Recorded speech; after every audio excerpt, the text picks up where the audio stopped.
వి gold trusted gold buyers మీరు తాకట్టు పెట్టిన బంగారాన్ని విడిపించి ఈ రోజు ఉన్న మార్కెట్ ధరకు చక్కగా బతకాలి. కానీ అయితే ఇతను కంటే పెద్దవాళ్ళు ఉన్నారు ఇండస్ట్రీలో. శివాజీ మాట్లాడిన దాంట్లో తప్పేముంది? ఆయన చీర కట్టు గురించి మాట్లాడాడు, మన సంస్కృతి సంప్రదాయం గురించి మాట్లాడాడు, భారతీయ మహిళల చీర గొప్పతనం గురించి ఆయన వివరించాడు. అలాంటిది కాకుండా మీరు ఎవరిని పొగుడుతున్నారు? మీరు పర్సనల్ గా షేర్ చేస్తున్నటువంటి ఫోటోలేంటి? మీరు పిల్లలతో లేకపోతే బీచ్ల్లో మీరు వేసుకున్నటువంటి డ్రెస్సులేంటి? మీరెందుకు శివాజీని క్రిటిసైజ్ చేస్తున్నారు? శివాజీ స్టేటస్ ఎక్కడ, మీ స్టేటస్ ఎక్కడ? ఇలా కంపేర్ చేసి మాట్లాడుతున్న వాళ్ళు కూడా ఉన్నారు కదా. శివాజీ స్టేటస్ ఏంటో నాకు తెలియదండి. ఇవాళైతే గోతిలో ఉన్నాడు, లోగా ఉన్నాడు, లోపల ఉన్నాడు.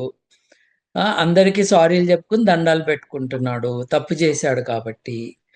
అది చట్టపరంగా నేరం కూడా, నైతికంగా తప్పు.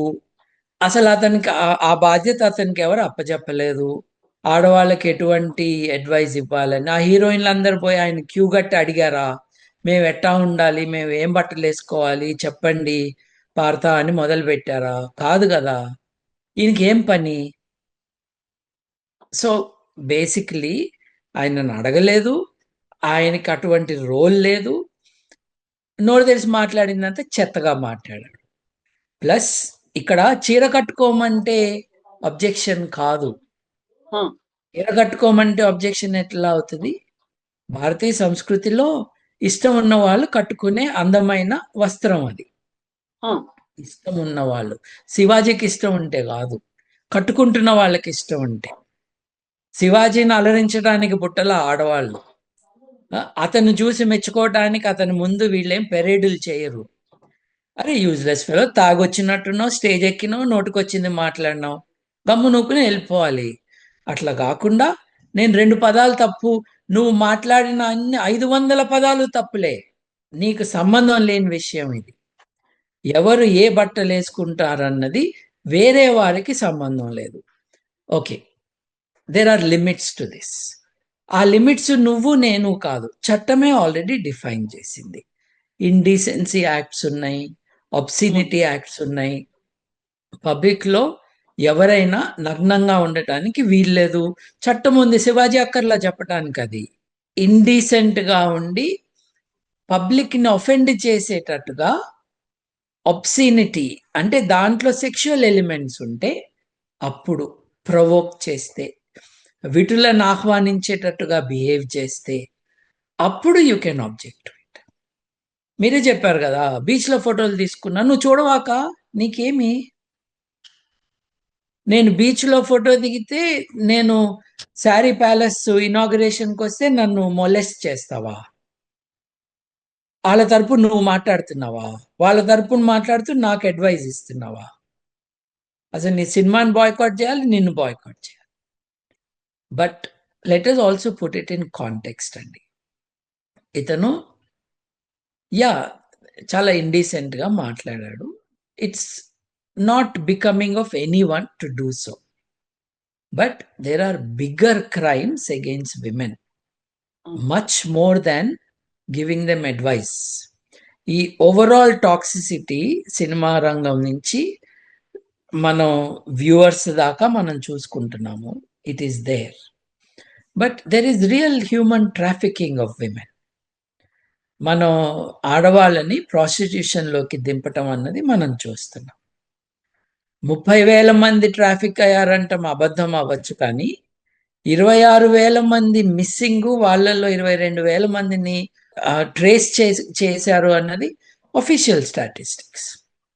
ఇప్పుడు ట్రేస్ కానీ 4,000 మంది ఏంటి మరి? ఈ ట్రేస్ కానీ 6,000 మంది ఎవరు? వాళ్ళు ఎక్కడున్నారు? వాళ్ళ శ్రేయస్సు ఏంటి? వీళ్ళు కామాటిపుర ఈ ప్రాస్టిట్యూషన్ డెన్స్లో ఉన్నారా, బానిసలుగా ఉన్నారా?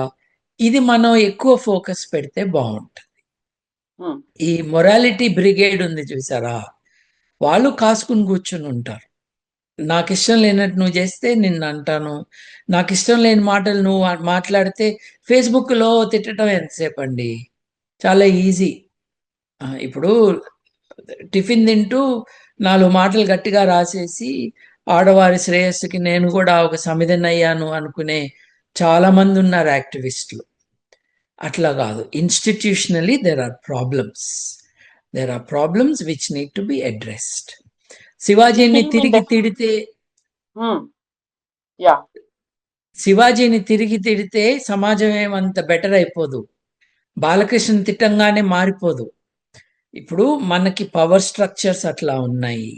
ఆడవారికి సరైన స్థానం లేదు. వాళ్ళని మనం how to make them equal members of society అన్న దాని మీద దృష్టి పెడితే ఈ మగవాళ్ళకు కూడా భయం వేస్తుంది అప్పుడు. యా. ఇవాళ అది లేదు కదా. పెళ్లి శివాజీ కాని వాళ్ళే హీరోయిన్లు. ఇప్పుడు ఉమ్, పెళ్ళి అయినాక హీరోయిన్ గా వచ్చింది నా భార్య. పెళ్లి కాని వాళ్ళు హీరోయిన్లు. మళ్ళీ పెళ్ళైతే చెప్పొద్దంటము. అసలు వాట్ ఈస్ ఇట్ ఇండికేటివ్? ఇప్పుడు మిస్ ఇండియా కాంటెస్ట్ అసలు మిస్ ఏంది అక్కడ? పెళ్లి కాని వాళ్ళ కోసమేనా ఈ కాంటెస్ట్లు? ఇది ఎవరు డిసైడ్ చేస్తున్నారు? మీరు చాలా డోకొచ్చేటట్టుగా ఉంటుందండి ఈ కామెంట్లు చదువుతుంటే కూడా. ఆడవారి అంగాలని డిస్క్రైబ్ చేస్తూ, ఆడవారి సెక్షువల్ బిహేవియర్ పైన వీళ్ళకి ఇష్టం వచ్చినట్టు మాట్లాడుతూ, వీళ్ళు చిన్నపిల్లలు ఉన్నారు, మధ్య వయస్కులు ఉన్నారు. నేను మధ్యలో అర్థం చేసుకోవటానికి, ఈ రోగాన్ని అర్థం చేసుకోవటానికి నేను ఇట్లాంటిది ఈ కామెంట్స్ రాసేది ఎవరు అని చూస్తే మనకు భయం వేస్తుందండి. మనవరాళ్ళు మనవాళ్ళు ఉండే వయసులో ఉన్న వాళ్ళు కూడా రాస్తారండి ఇట్లా. So there is a toxicity. Yeah, he did something wrong. భయం వేసి సారీ చెప్పాడు, అయిపోయింది. బట్ ఓవరాల్ ప్రాబ్లమ్స్ ఉన్నాయి, అవి మర్చిపోవద్దు. ఆడవారికి శివాజీ సమానత. శివాజీ మాట్లాడిన తర్వాత కొంతమంది ఫిల్మ్ ఇండస్ట్రీకి చెందినటువంటి హీరోలు రెస్పాండ్ అయ్యారు. వెరీ లిమిటెడ్ గా రెస్పాండ్ అయ్యారు. సో మనం చిన్మయిని చూసాము, లేకుంటే అనసూయను చూసాము, వీళ్ళు కనిపిస్తున్నారు. బీయింగ్ ఏ ఉమెన్ వాళ్ళు ఫిల్మ్ ఇండస్ట్రీలో ఉన్నారు కాబట్టి వాళ్ళు దేవర్ ఓకల్ అని అనుకున్నప్పుడు ఫిల్మ్ ఇండస్ట్రీ అంతా రెస్పాండ్ అవ్వలేదు. అంటే అది కేవలం శివాజీ చేసినటువంటి వ్యాఖ్యలుగా చూసారా, లేకుంటే అది వ్యక్తిగతమైంది మాకు సంబంధం లేదనుకున్నారా? అండ్ మెయిన్ క్వశ్చన్, ఒక ప్రైమరీ క్వశ్చన్ ఏంటంటే, మీరు ఇలా కనిపించండి అంటున్నారు, బట్ సినిమాల్లో వాళ్ళు అలా ఏం కనిపించట్లేదే, వాళ్ళకి ఆ చాయిస్ కూడా లేదే. కరెక్ట్ అండి. అంటే నేను డీప్ గా చూడలేదు నిన్నటి నుంచి ఇవాళ వరకు ఎవరెవరు ప్రొటెస్ట్ చేశారు అని.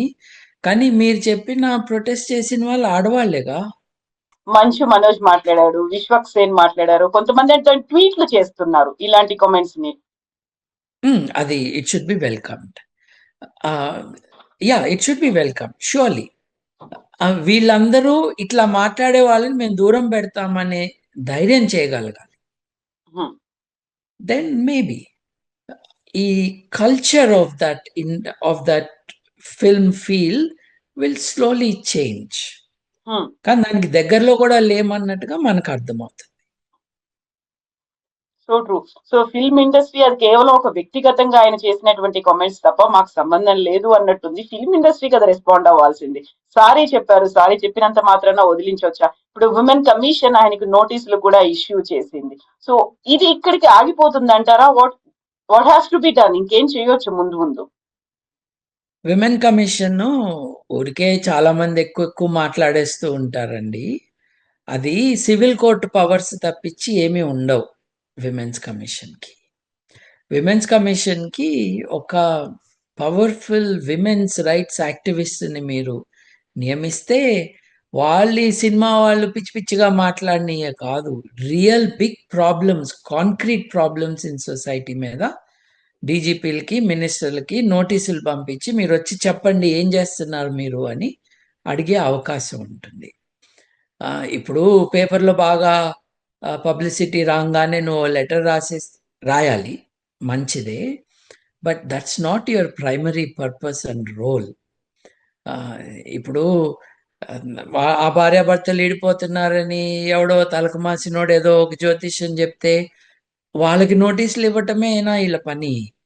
ఇప్పుడు విమెన్స్ కమిషను స్టాటిస్టికలీ ఆడవాళ్ళ పొజిషన్ ఏంటి, వాళ్ళ న్యూట్రిషనల్ లెవెల్స్ ఎట్లా ఉన్నాయి, వాళ్ళకి మంచి ఫుడ్ అందుతుందా లేదా, what is the gender gap, పిల్లలు స్కూల్కి వెళ్ళటము ఆడపిల్లలు రజస్వల అయినాక మానేస్తున్నారు. Why are they stopping?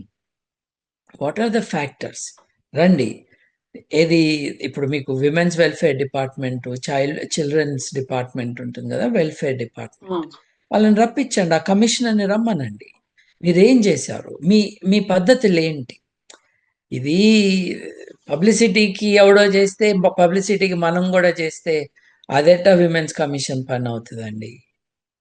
పాత గవర్నమెంట్లో గవర్నమెంట్ కోసం చేసింది ఆవిడ. There is no real change in the way a women's commission should be operating. అది మారాలి. ఇది పబ్లిసిటీ పనులు కాదు, సిస్టమిక్ చేంజెస్ని మానిటర్ చేయాలి.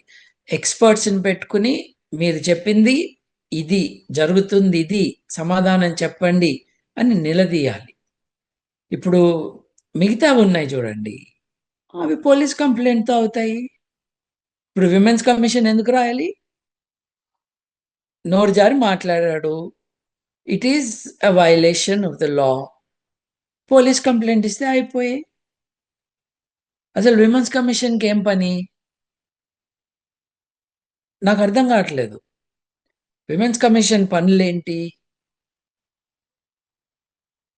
ఫండమెంటల్గా ఎక్స్పర్ట్స్ని పెట్టుకుని డీప్గా స్టడీ చేసి ఈ రిజల్ట్ మేము ఎక్స్పెక్ట్ చేస్తున్నాము అని చెప్పగలిగితే దాని ఉనికి విల్ బి జస్టిఫైడ్. పేపర్లో వచ్చిన దానికి నువ్వు లెటర్ రైటింగ్ రాస్తూ ఉంటే how is it changing anything? It should be a think tank. ఆలోచనలని రేకెత్తించి, అట్లాగే ప్రజల ప్రవర్తనలో, వారి అవగాహనలో మార్పు తెచ్చేటట్టుగా ఇలా ఇలా చేయండి అని దిశానిర్దేశం ఇచ్చేటట్టుగా ఉండాలి women's commission. Child rights commission కూడా అలాగే ఉండాలి.